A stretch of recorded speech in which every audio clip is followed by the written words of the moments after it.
In this video, we will look more closely at each component of the system. Here we report the topology of a generic standalone system with storage for powering both AC and DC loads. Although the solar panels are the heart of a PV system, many components are required for a working system. Let's divide these components into three main groups. In blue, we have the PV panels and in general all the components generating power. Then, in red, we have all the other devices required for a working system, which are called the balance of system or BOS. Finally, there are the loads, which can require direct or alternating current. In the same way, we can divide the components of a grid-connected PV system in several groups. Again, we have PV panels at the generation side, then the balance of system, which is much simpler than in the previous case, and finally the outputs, which are the AC load and the grid. Here, all the components required by a PV system are summarized. In addition to the previous slides, we have the bypass diode that are part of the PV panel. We have cables and mounting frames in the BOS.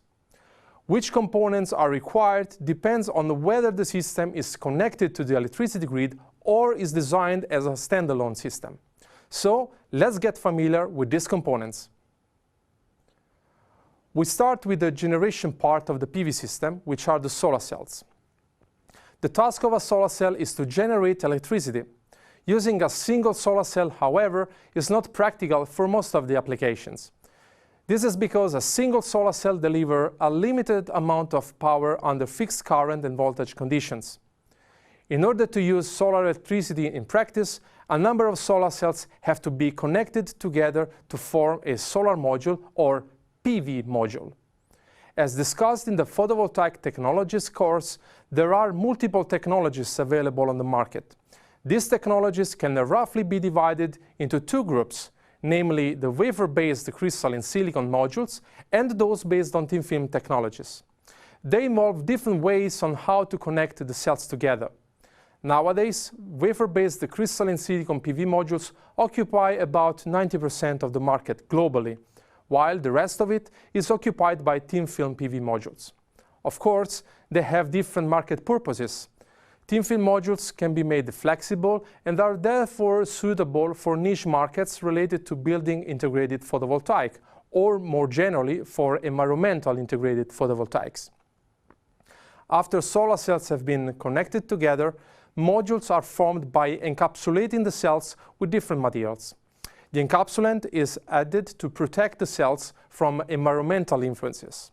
Finally, concerning large-scale generation of electricity, multiple PV modules are combined to form an array.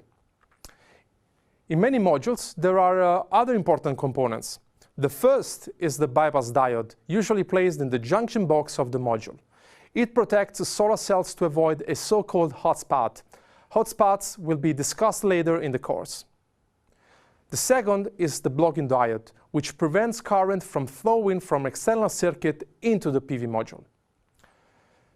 So, what are now the components making up the balance of system?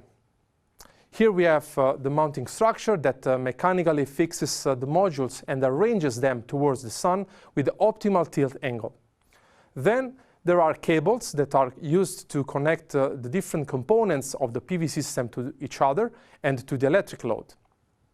It is important to choose cables of sufficient thickness in order to minimize resistive losses. Storage devices like batteries are also instrumental in standalone systems. The batteries provide a reliable source of power. As long as they are well maintained, they assure that loads receive needed power during the night and in periods of bad weather. However, the balance of systems components do have some drawbacks.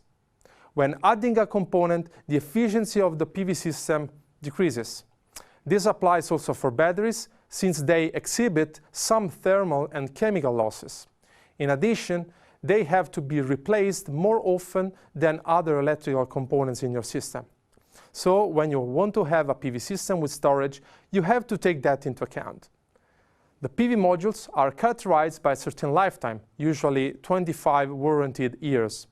The batteries, however, have a much shorter lifetime of somewhere between 5 and 10 years. On the market, there are many types of batteries, but for PV applications, often lead-acid batteries are used. They are somewhat similar to those used in cars, except for some special design considerations aimed to prolong lifetime.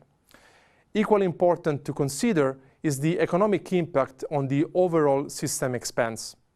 When you need a lightweight system or high storage capacity, the use of lithium-ion technology is preferable, but also more expensive. Lastly, it is also important to account for safety regarding thermal control and health concerns on the chemistry employed. Then we have power electronics in PV systems, conditioning power flow from the PV array to the rest of the system. DC-DC converters change the PV module output. Depending on the time of the day, on the weather conditions, and on the connected loads, PV modules might work at a voltage far from optimal. The DC-DC converter applies a suitable voltage to the PV modules for maximal power transfer to the load. DC-AC converters, also known as inverters, are used in grid-connected systems. The inverters convert the DC electricity coming from the PV modules into sine-based AC electricity form that can be fed into the grid after supplying the loads. Of course, we have also standalone inverters that just change the PV power coming from the module to AC power that is delivered to a certain load. Both types of inverters are characterized by high conversion efficiencies between 94 and 98%, depending on the working conditions and on their embodiments. Furthermore, inverters can contain an additional board in the circuitry for actuating a maximum power point tracking strategy. As a result, the PV module can operate at the maximum power point voltage. As a matter of fact, many inverters have embedded a DC-DC converter to change the variable voltage of the PV array to a constant voltage that is the input for the actual DC to AC converter. We will discuss maximum power point tracking in more detail later in this course. Finally, the charge controller is used in PV systems to control charging and discharging of the battery. The charge controller is a 3-port terminal. One port you plug the PV panels, on another the load, and on the third the batteries. Some models of charge controllers contain also a DC-DC converter alongside the maximum power point tracker. This is added to decouple the voltage and current of the PV modules from the voltage and current of the battery bank. In this way, we can always obtain the maximum power from the modules. Though not part of the PV system itself, the outputs have to be taken into account during the design phase. Outputs include all the connected electric appliances and the grid. They must be considered in terms of required voltage levels, power consumption in case of loads, and AC or DC current. Now, it is the time to recap what we have seen in this introduction chapter. The electricity network of the future integrates renewable energy sources that can not only generate power in solar and wind farms, but also on-site. As a consequence, the electricity distribution becomes decentralized and bidirectional. We have discussed the different types of PV system, such as a standalone PV system and a very simple grid-connected system.